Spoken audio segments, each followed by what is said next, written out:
Welcome back to the hardest, the heaviest strongman competition around. Well, things are hotting up after 2 events here in Belfast, with 2 events still to go. Let's just remind ourselves of what happened so far. Ireland's Glenn Ross put down his marker early on in the medley of pain. Rob Frampton was third, but it was England's Jay Hughes who caused an upset, virtually sprinting the railway walk in 7.5 seconds. The giant Apollo Axel was next, and he proved too much for the first 5 competitors. They all failed to make a single press. England's Jay Hughes was next up. Rob Frampton, he too, took on Glenn Ross, but 167.5 kilograms blew the field away. Still my title! Come on! We're ready now for event 3, the Swingle Tree. Gary. Yeah, this is a strange event. This is mano a mano. This is about grip and speed strength. What they have to do is take a grip of a bar, sit on the floor, and then try to pull each other over the plinth. Well, let's have a look and see how they do here. Well, Glenn Ross has got Simon Norton, and this is Big Si versus the big man himself. Now, the grip, absolutely important. Hands chalked up. Now they'll sit down.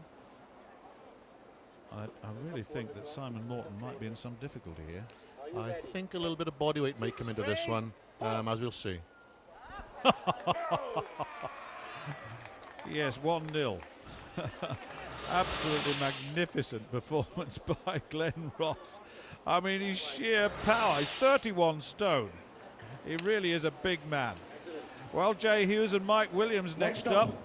And I just wonder how Jay will do this time. Remember, he won the first, third in the second.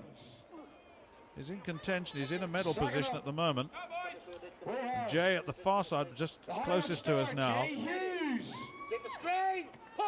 Now this should be a bit tight. Oh, well, I mean, that actually goes to Jay, I would think, because the grip was lost. Mike Williams lost the grip, but he's got that problem with the detached bicep, and that really is a big problem. He's not recovered from that quite clearly. Have a closer look. Yeah, Mike is suffering with that arm, and it shows then.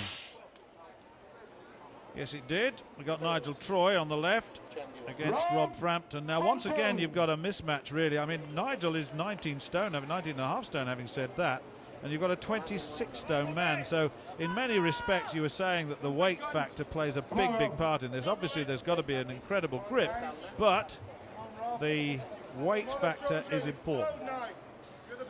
Yeah, the big weights will do well in this one. But so the smaller guys have got to get in fast, and they've got to push the legs against the board as quick as they can. Yeah, no chance. Absolutely no chance. In fact, in a sense, this is a mismatch on weight, really, isn't it? Yes, it doesn't help. But as I say, the smaller guys have got to use their speed, they've got to use the leg strength and try to get in there before the big guys pull. Lee Allen, Lewis McLean, and talk about mismatches. Lee Allen 16 stone, Lewis McLean 19 stone. So once again, this is going to be very, very difficult for the smaller man.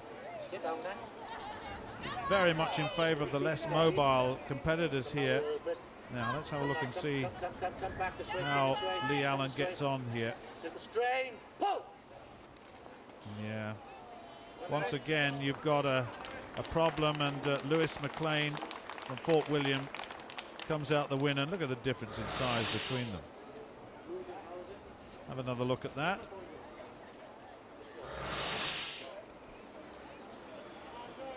Well, it's semi-final time now. It's Glenn Ross versus Jay Hughes, and Ross on the far side, the big fella. 60-inch chest, I make it. He's 36, 6 feet 1 tall. This is Jay Hughes, of course. We've seen him doing very well in the competition so far. He's got a first place and a third place thus far, taking him to 13, 14 points. Now then, let's see what can happen here. This should be a little bit closer, although I don't think that the... Look at that. There's absolutely no chance, is there, really? I mean, this is food and drink to Glenn Ross, really. Absolutely built for him, this competition. So Ross goes through to the final, no contest. Rob Frampton comes in, nearest to us, well now moving furthest away from us, versus Lewis McLean. This is the second semi-final. Now who will go through to meet Glenn Ross in the final? Well, looking at these two, I think you have to go for Rob Frampton. But Lewis McLean is quite athletic, and if he can get in fast, then it might be a different story. It's getting an inertia at the beginning. Once the grip is there, if you can get the inertia going early on, and as you say, get some speed created early on, then you never know. We do though, really, don't we? Rob Frampton, easily the winner there against Lewis McLean, and so absolutely clear who the final will be between. Well, a quick look at that, but first of all we've got the third place pull between Jay Hughes, nearest to us, against Lewis McLean on the far side.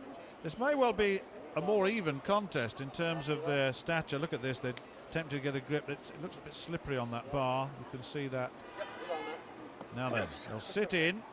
Who will prevail here? Who will be third? Take the string. Oh, wait, come back. Take the string. Whoa! Oh, yes. Well, that was a terrific pull indeed by Jay Hughes, and Jay Hughes is going well thus far. He's got another third place. That's 1 first and 2 thirds so far. Yes, as you can see, Jay showing his athleticism. Pull Lewis right over the bar. Yeah, it was terrifically powerful, but now we come to the final. Glenn Ross nearest to us, of course, against Rob Frampton, the two big men. And once again, I would think Ross would be the favourite. He has got, the point you were making earlier, he's tremendously strong in the shoulders, but he's got all the other structures that hold that together, and he's so powerful in those enclosed situations. Yeah, I don't think you want to kind of wrestle Glenn Ross, would you? Big man, loads of body weight, but also very powerful as well. There was a little bit of resistance early on there, but from Rob Frampton, but he had to give way in the end. And Glenn Ross with a second and 2 first places now. He's certainly ahead after the first 3 events. Let's have a look. Ross with 8 points from that one, from Frampton and Hughes, with McLean, Williams, Allen, Morton and Troy in that order. Let's see now what effect that had on the overall situation. Glenn Ross at 23 points, 3-point margin over Jay Hughes and Rob Frampton, tying in second place. But look at the bottom 4 in a little bit of bother. More about that in a moment, but certainly Glenn Ross in great shape at the moment, looking invincible. But really 2 guys, Nigel Troy here, Simon Morton, are in trouble. What do you think your chances are of going through to day 2? Like I say, I have got a lot to do, and it will be a lot to do. I'm hoping to get at least 3 of the 5 cars up, and hopefully that'll put us further up the place than where I want to be, you know. Deadlift is normally a good one for me. Hopefully just grit the teeth, stay going. And hopefully if I don't do it, I don't do it. I'll come back next year bigger, stronger, and definitely get there, you know. There's 5 cars to lift today. How many do you think you're going to do? I'd like to do 4 out of the 5. 3 I'd be happy with, I want 4. So with the 5-car lift to come, the bottom 2 competitors eliminated at the end of this first day, we reach a critical stage. We'll take a break.